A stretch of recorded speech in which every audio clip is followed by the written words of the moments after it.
इसी को लेकर जो घमासान जो था वो आज कहीं ना कहीं सुलझता हुआ नजर आ रहा है, क्योंकि श्री माता वैष्णो देवी कॉन्स्टिट्यूंसी जो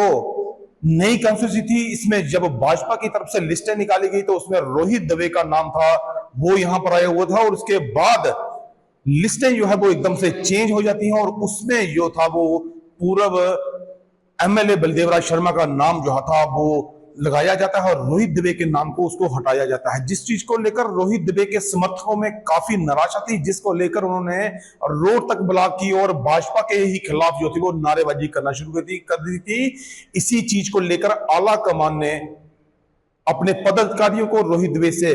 मिलने के लिए भेजा और उनके समर्थकों के साथ बात करने के लिए भेजा। इससे पहले रविंदर रैना यहां पर पहुंचे थे, जो प्रदेश अध्यक्ष हैं। उन्होंने रोहित दुबे से जब बात की तो उनके समर्थकों का एक ही कहना था कि अगर टिकट्स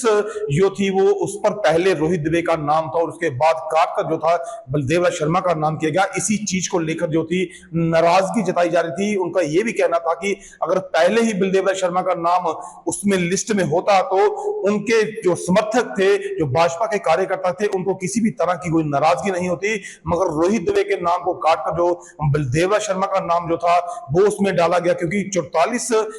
जो मैंडेट थे उनकी लिस्ट निकाली हुई थी और 44 में से 43 मैंडेट जो थे वो सेम के सेम रहे। उसके बाद जो था वो एक नाम जो था वो हटाया गया था श्री माता वैष्णो देवी कॉन्स्टिट्यूंसी में। इसी चीज को लेकर जो थी वो जो भाजपा के उच्च अधिकारी हैं, जो बड़े लीडर्स हैं, बड़े नेता हैं, उनमें भी इस चीज को समावेश हो गया था कि कहीं श्री माता वैष्णो देवी की विधानसभा क्षेत्र की सीट वहीं हरिद्वार जो हमारे अयोध्या की सीट की तरह कहीं वो भी उनके हाथों से फिसल ना जाए। इसी चीज को लेकर उनकी भरपूर कोशिश ये रही थी कि रोहित दुबे के साथ साथ उनके समर्थकों को जो था उनको मनाया जाए। इससे पहले एक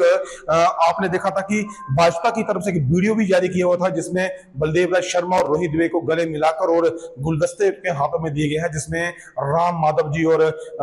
जितेंद्र सिंह जी और उसके साथ जो दोनों एमपी वहां पर मौजूद थे, जुगल किशोर शर्मा वहां पर मौजूद थे, उसके साथ रियासी विधानसभा से चुनाव लड़ रहे कुलदीप राज दुबे के साथ साथ अन्य भाजपा के कार्यकर्ता वहां पर मौजूद थे। रोहित दुबे का यह कहना था कि वहां पर वो जब वो पहुंचे थे तो उनको इस चीज को नहीं मालूम था कि जो वीडियो है जो किस तरह से बनाया गया, और उस वीडियो में खास तौर पर ये देखा जा रहा था कि उनका चेहरा बिल्कुल उतरा था। मगर इस चीज को हुए आज 2 दिन हो गया, उसके बाद उनके वीडियो आने के बाद जो कार्यकर्ता थे और ज्यादा नाराज हो गए कि वो वहां पर पहुंचे और क्यों पहुंचे थे। मगर आज जो था वो सभी चीजें इन चीज को लेकर क्लियर हो गई हैं, जब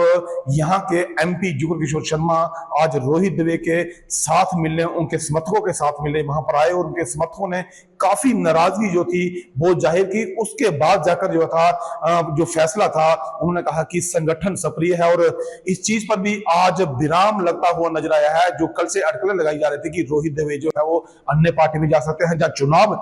लड़ सकते हैं आजाद उम्मीदवार के तौर पर। मगर आज जब प्रेस वार्ता हुई, उसमें जब हमने उनसे बात की, जब उनसे बाइट लिया, जब उनसे हमने पूछा, तो उनका ये कहना था कि संगठन और मेरे समर्थक जो फैसला लेंगे मैं उनके ऊपर ही निर्भर करूंगा। और जहां तक ही विराम लगता हुआ नजर आ रहा है कि रोहित दुबे जो है वो भाजपा के साथ ही चलेंगे, और जो नाराजगी थी उनके कार्यकर्ताओं में और उन्होंने जाहिर की है और उन्होंने इस बात को भी दर्शाया है कि इस तरह का भविष्य में कभी भी कोई इस तरह का फैसला, क्योंकि इतना बड़ा संगठन है, फैसला ना ले, क्योंकि इससे जो है वो कार्यकर्ताओं में नाराजगी और समावेश और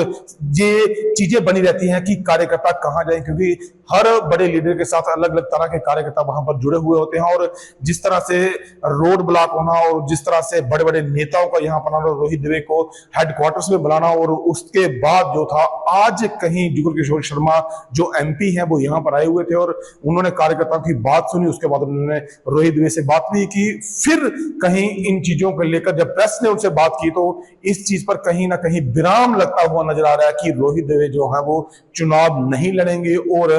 भाजपा के लिए ही जो अपने कार्यकर्ताओं के साथ मिलकर काम करेंगे। ऐसा कहना था रोहित दुबे का कि अभी भी 2 या 3 दिन के बाद वो फैसला ले सकते हैं, क्योंकि अभी भी अपने समर्थकों के साथ, कार्यकर्ताओं के साथ बैठकर उनकी बात चलेगी। मगर जहां तक जानकारी और जहां तक हमारे सूत्रों से जानकारी हमें मिल रही है, उनसे बात करने से इस तरह से लग रहा है कि रोहित दुबे जो है वो आजाद उम्मीदवार के तौर पर चुनाव नहीं लड़ेंगे और भाजपा के लिए आने वाले दिनों में कार्य जो है वो काम करेंगे। और इस चीज से कहीं ना कहीं समावेश इस चीज को लेकर भी सुलझा है क्योंकि बलदेव राज शर्मा से काफी नाराजगी थी जो लोगों की, वो भी अब समर्थकों की भड़ास जो थी वो बाहर निकाली और ऐसा लगता है कि संगठन। देश दुनिया की हर खबर सबसे पहले देखने के लिए फॉलो करें Dainik Savera TV, YouTube, Facebook, Instagram, X और व्हाट्सएप चैनल पर।